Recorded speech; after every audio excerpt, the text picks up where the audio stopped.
I want to share a story of one of my constituents, and it's consistent with the last question on insulin. Ms. Jody Nepstad from Zion in my district, she has insurance coverage. She's 62. She has Social Security disability benefit, and she has coverage through the Medicare Advantage plan. She is also a type 2 diabetic and relies on a daily supply of insulin to survive. On her Medicare Advantage plan, she was paying $320 per month, up from just $47 per month on her previous employer plan. Then in August, she had her donut hole. Her insurer told her that she would be responsible for $5,400 until she could make it to the catastrophic phase and lower her liability. Ms. Nepstad is disabled and living on a fixed income. There's no way she can afford $5,400 in out-of-pocket costs.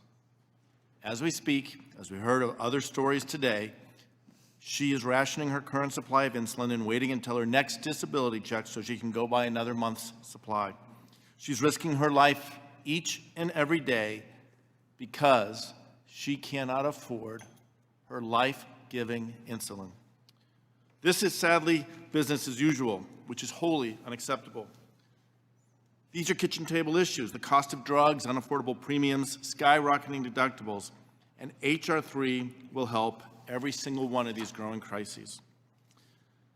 But I also want to highlight one other way that H.R. 3 will help Jody.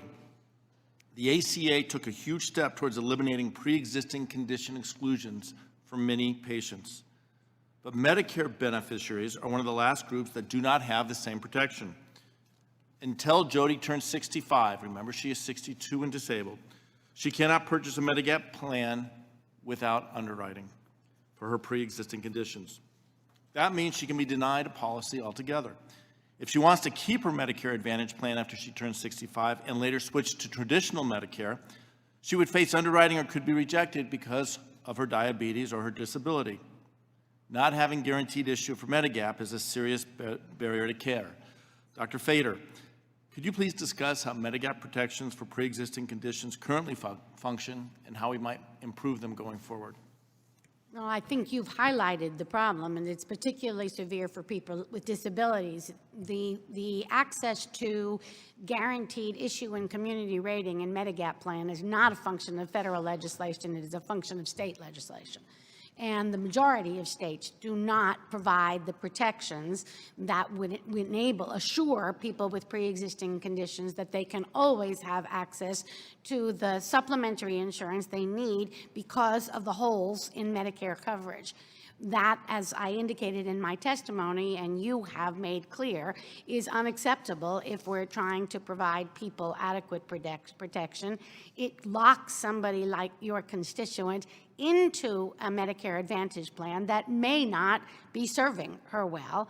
And we do have plenty of evidence that MA plans favor less sick patients and would like others to disenroll. She's stuck unless we fix this provision. And I have a plan for that. That's So my bill, H.R. 4676, the Protecting Medicare Beneficiaries with Pre-Existing Conditions Act, would extend pre-existing condition protections to Medicare enrollees under age 65, as well as allow Medicare Advantage enrollees switching to traditional Medicare to enroll in Medigap plans without the fear of underwriting.